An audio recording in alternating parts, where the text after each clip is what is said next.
नमस्कार साथियों, मैं डॉक्टर राकेश वर्मा, सहायक आचार्य राजनीति विज्ञान विभाग, राजकीय महाविद्यालय बारा से सभी छात्र छात्राओं का ऑनलाइन क्लासेज में स्वागत करता हूं। प्यारे बच्चों, बीए तृतीय वर्ष के छात्र छात्राओं, हमारी पुस्तक द्वितीय प्रश्न पत्र अंतर्राष्ट्रीय संबंध, इस पुस्तक का हम अध्ययन कर रहे थे। पिछली कुछ कक्षाओं में हमने भारत के पड़ोसी राज्यों के साथ हमारे संबंधों के बारे में चर्चा की थी। आज हम हमारे पड़ोसी राज्य चीन के बारे में चर्चा करेंगे। आज हम भारत चीन संबंधों के बारे में चर्चा करेंगे। यह हम जानते हैं कि स्वतंत्रता के बाद चीन और भारत के संबंध बड़े मैत्रीपूर्ण रहे। हाँ, कुछ टकराव भी रहे, मगर वहाँ की जो व्यवस्था है, उस व्यवस्था और हमारी यहाँ की व्यवस्था लगभग समान सी है। ये हम जानते हैं कि प्राचीन काल में हमारे चीन से घनिष्ठ संबंध थे।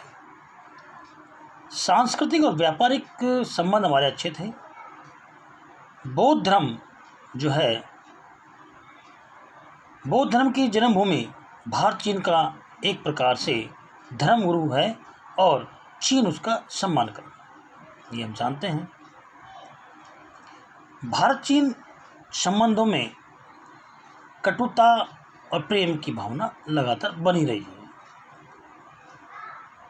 आज जो हमने चीन से 1954 और 57 के मध्य दोनों राष्ट्रों में बड़े अच्छे संबंध रहे, प्रमोद काल रहा। हमने चाइना से 8 वर्षीय व्यापारिक समझौता किया था। उस समय 29 जून 1954 को दोनों राष्ट्रों के मध्य 8 वर्षीय व्यापारिक समझौता हुआ, जिसके अंतर्गत भारत ने तिब्बत से अपने अतिरिक्त देशीय अधिकारों को चीन को सौंप दिया। इस व्यापारिक समझौते की प्रस्तावना में पंचशील के सिद्धांतों की रचना की गई थी। भारत ने तिब्बत में चीन की संप्रभुता को स्वीकार लिया। जून 1954 को जब चीन के तत्कालीन प्रधानमंत्री चाउ एन लाई भारत आए तो संयुक्त विज्ञप्ति से पंचशील के सिद्धांतों पर बल दिया गया। उस समय प्रोफेसर परमार ने इन शब्दों के साथ बात कही कि साम्यवादी चीन के प्रति नेहरू और उसके सहयोगियों का दृष्टिकोण स्पष्ट रूप से तुष्टिकारी था। अगला हम बात करते हैं चाइना से तिब्बत समस्या। तिब्बत समस्या चाइना और भारत की एक समस्या रही। तिब्बत भारत का पड़ोसी राज्य है। इसके उत्तर में चीनी शिक्यांग स्थित है।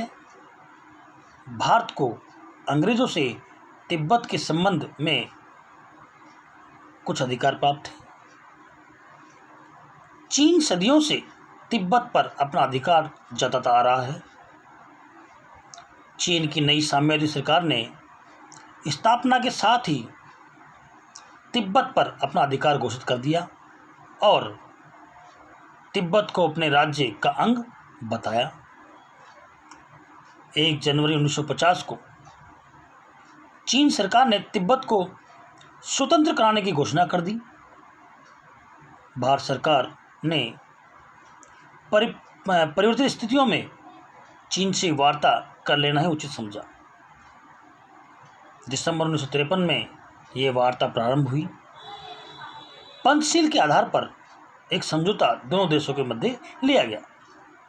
इसके अंतर्गत भारत को तिब्बत में व्यापार एजेंसी स्थापित करने का और तीर्थ यात्राओं तथा अन्य नागरिकों द्वारा तिब्बत की यात्रा कर सकना मुख्य रूप से निश्चित किया गया। तिब्बत पर चीन की सार्वभौमिकता स्वीकार करने की भारतीय नीति की संसद में कटु आलोचना हुई, जबकि तत्कालीन प्रधानमंत्री पंडित जवाहरलाल नेहरू ने इसे पूर्णतः औचित्यपूर्ण बताया। उनके अनुसार तिब्बत पर पहले से ही चीन का अधिकार था और ब्रिटिश शासन तक ने इसे चुनौती नहीं दी थी।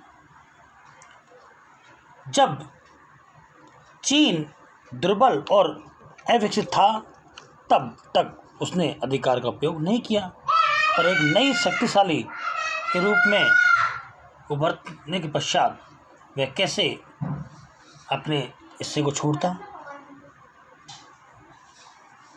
अगला, भारत चीन सीमा विवाद। भारत और चीन के मध्य सीमा को लेकर कटु विवाद प्रारंभ से ही हो चुके थे। सन 1950-51 में साम्यवादी चीन के नक्शे में भारत के एक बड़े भाग को चीन का अंग दिखाया गया। जब भारत सरकार ने चीन का ध्यान इस ओर आकर्षित किया तो चीन उस बात को टालता रहा और ये कहता रहा ये भूल से हुआ है, हमारी सरकार इसको समय मिलते ही ठीक कर देगी। अगला, भारत पर चीन का आक्रमण। ये परम सत्य बात है। उस समय जब भारत आज़ाद हुआ था 1947 में, उस समय हम नए नए राष्ट्र बने और हमने हमारी विदेश नीति अपनाई जैसी भी हमको आती थी। पंडित जवाहरलाल नेहरू ने इस प्रकार कार्य किया। उस समय 1962 में जब हम खड़े होने ही लगे थे तो चाइना ने हम पर आक्रमण किया। अक्टूबर 1962 में भारत पर साम्यवादी चीन ने बड़े पैमाने पर आक्रमण कर दिया। 12 जुलाई 1962 को लद्दाख के गलवान नदी की घाटी की भारतीय चौकी को चाइना ने अपने घेरे में ले लिया। सितंबर में चीनी सेनाओं ने मैकमोहन रेखा पार करके भारतीय सीमा में प्रवेश कर लिया था और 1962 के चीनी सेनाओं ने उत्तरी पूर्व सीमांत तथा लद्दाख के मोर्चे पर एक साथ खड़े होकर पहना में आक्रमण किया। ऐसा आक्रमण लगा उस समय जैसे कोई टिड्डी दल हम पर आक्रमण कर रहा हो। 21 नवंबर 1962 को चीन ने एकाएक अपनी ओर से एक पक्षी युद्ध विराम की घोषणा कर दी। युद्ध समाप्त हो गया, चीन जीत गया और भारतीय प्रदेशों को खाली करना प्रारंभ कर दिया। भारत के कुछ सैनिक सर्व सम्मान के साथ जैसे थे वैसे उन्होंने पहुंचा दिया। इसके आक्रमण का कारण देखिए आप, जब चाइना ने हम पर आक्रमण किया, क्यों किया? इसके मूल कारण थे कि चाइना हम पर शक्ति प्रदर्शन करना चाहता था, हमें दिखाना चाहता था कि हम कितने पावरफुल हैं, कितने शक्तिशाली हैं और भारत की दुर्बलता, कमजोरी को प्रदर्शित करना चाहता हूं। एक बात और ध्यान रखें, कई बार ऐसा लगता है कि चीन की उस समय विस्तारवादी नीति चल रही थी। चीन की इच्छा थी कि वह भारत को लोकतांत्रिक पद्धति से उन्नति करने में सफल न होने दे, उस पर युद्ध का बोझ डाल दे। उसका उद्देश्य भारत को बदनाम करना था। एशिया में चीन को सर्वोच्च शक्ति बनने की आशंका, भारत को नीचे दिखाने की इच्छा थी। अगला, कोलंबो प्रस्ताव। भारत और चीन के इस युद्ध से एशिया और अफ्रीका के कुछ मित्र राष्ट्रों ने दोनों देशों की सीमा विवाद को हल करवाना चाहा। इन देशों ने श्रीलंका की राजधानी कोलंबो में 10 दिसंबर से 12 दिसंबर 1962 तक एक सम्मेलन किया। इस सम्मेलन में ब्रह्मा, जो इसमें म्यांमार है, कंबोडिया, श्रीलंका, घाना, इंडोनेशिया तथा संयुक्त अरब गणराज्य के प्रतिनिधियों ने भाग लिया। भारत ने इस प्रस्ताव के बारे में कोई स्पष्ट प्रक्रिया व्यक्त नहीं की। कोलंबो प्रस्ताव में 5 सूत्र रखे गए थे। पहला, वर्तमान नियंत्रण सीमा भारत सीमा विवाद का समाधान किया जाए। दूसरा, पश्चिमी क्षेत्र में चीन वर्तमान रेखा से 20 किलोमीटर पीछे हटे और सैनिक चौकियां हटा ले। तीसरा, पूर्वी क्षेत्र में वर्तमान नियंत्रण रेखा को युद्ध विराम रेखा माना जाए। मध्य क्षेत्र में सीमा का निश्चय शांतिपूर्ण साधनों से किया जाए। इन प्रस्तावों की स्वीकृति से दोनों देशों के बीच परस्पर वार्ता निर्णय ले सकते हैं। अगला, चीन पाकिस्तान संबंध। हम इस बात को जानते हैं कि पाकिस्तान हमारा बहुत निकटतम और बहुत ही शुभचिंतक शत्रु है, जो हमारे लिए हमेशा युद्ध के लिए तैयार रहता है। चीन के पाकिस्तान से संबंध बड़े प्रगाढ़ होते गए। पाकिस्तान को वो मोहरा बना बना के हम पे काम करते थे। 1962 के युद्ध, आप याद करिए, उस 1962 के युद्ध में भारत चीन युद्ध का जो परिणाम सामने आया, सबसे महत्वपूर्ण बात उसमें पाकिस्तान संबंध था चीन का। पाकिस्तान ने भारत के अव्वल दर्जे के शत्रु की हैसियत से काम किया। चीन से हाथ मिलाना, उसने कराकोरम क्षेत्र में चीन को स्थायी रूप से बसा दिया। पाकिस्तान ही ने पाक अधिकृत कश्मीर का लगभग 5180 वर्ग किलोमीटर का भूभाग चीन को सौंप दिया। इसके बाद से ही चीन और पाकिस्तान की दोस्ती बहुत अच्छी होती गई, प्रगाढ़ होती गई। चीन ने पाकिस्तान की सैनिक सहायता दी। चीन के आणविक वैज्ञानिक पाकिस्तान को षड्यंत्र दिए गए। 16 सितंबर 1965 को चीनी सरकार ने भारत सरकार को अल्टीमेट दिया कि बांग्लादेश के संकट में भी चीन भारत को लगातार धमकी देता रहा। हम इस बात जानते हैं कि पाकिस्तान एक ऐसा देश है जो हमारे लिए हमेशा शत्रुता बने हुए रखता है। पाकिस्तान ने भी हम पर आक्रमण किया। जब चाइना ने हम पर आक्रमण किया, उस समय पाकिस्तान ने पूरा सहयोग किया और वो युद्ध खत्म होते ही वो खुद युद्ध में कूद पड़ा, उसको मुक्की खानी पड़ी। पाकिस्तान हमसे हारा और उसको दबे पांव भागना पड़ा। चीन के धर्मगुरु तो हुआ करते थे। चीन के करमापा लामा कुशल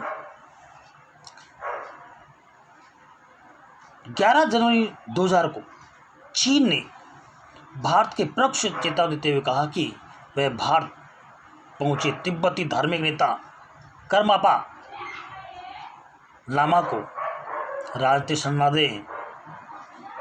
चीनी विदेश मंत्रालय के अनुसार करमापा लामा को राजनीतिक शरण देना दोनों देशों के संबंधों का आधार शांतिपूर्ण सहअस्तित्व और पंचशील के सिद्धांतों का उल्लंघन है। करमापाला जो थे, धर्मगुरु थे, उनको भारत में जो शरण दी गई उसका चीन ने विरोध किया। चीनी मानचित्र में सिक्किम को भारत का माना। चीनी मानचित्र में सिक्किम को भारत का एक अंग माना। मई 2004 में प्रकाशित वर्ल्ड अफेयर्स ईयर बुक 2003-04 में चीन ने पहली बार सिक्किम को भारत का एक अंग माना, राज्य माना। सिक्किम के मामले में चीन ने इस कदम को भारत चीन के संबंधों में अत्यंत महत्वपूर्ण माना कहा जा सकता है तथा इससे प्रधानमंत्री वाजपेयी की 2003 की जो चीनी यात्रा थी, उस समझौते को बल मिला। हॉटलाइन सेवा भारत और चीन के मध्य राजनीतिक विश्वास मजबूत करने एवं द्विपक्षीय व्यापार को बढ़ावा देने के लिए दोनों देशों के विदेश मंत्रालय 13 फरवरी 2007 से एक हॉटलाइन सेवा से जुड़ गए और उन्होंने संबंध अपने प्रगाढ़ कर लिए। अगला है स्टेपल वीज़ा विवाद। चीन कश्मीर के नागरिकों को स्टेपल वीज़ा जारी करता है, परंतु वह पाक अधिकृत कश्मीर के नागरिकों तथा वहां तैनात पाक सैन्य अधिकारियों के लिए ऐसा नहीं करता। इसलिए सिद्धांततः उसकी वीज़ा जारी करने की नीति भेदभावपूर्ण तथा पूर्वाग्रह से ग्रस्त होती है स्टेपल वीज़ा नीति के तहत। इस प्रकार साथियों, हमने भारत और चाइना के मध्य संबंधों की चर्चा की। मुख्य रूप से भारत और चाइना के मध्य सीमा विवाद बना रहता है और व्यापार संबंधी है। तीसरा तिब्बती समस्या, चौथा आतंकवाद और पाकिस्तान का चाइना का सपोर्ट, ये महत्वपूर्ण रखता है। हम यूँ कहें कि भारत और चीन का सीमा समझौता हो जाए तो निसंदेह अंतर्राष्ट्रीय राजनीति और क्षेत्रीय राजनीति पर उसका गंभीर प्रभाव पड़ेगा और इसके व्यापार एवं दुर्गम परिणाम होंगे। भारत सीमा पर आमतौर पर शांति बनी रहती है। दोनों पक्षों ने सीमा पर शांति और अमन से संबंध करार एवं विश्वास बनाए हुए हैं। चीन ने सीमावाद के कई मुद्दों पर भारत का पक्ष करीब करीब स्वीकार लिया है। इस प्रकार आज हम भारत चाइना संबंधों के बारे में चर्चा की। अगला हम नेक्स्ट क्लास में। धन्यवाद साथियों आपका इस ऑनलाइन क्लासेस में, आप सभी बच्चों का थैंक यू। फिर मिलते हैं।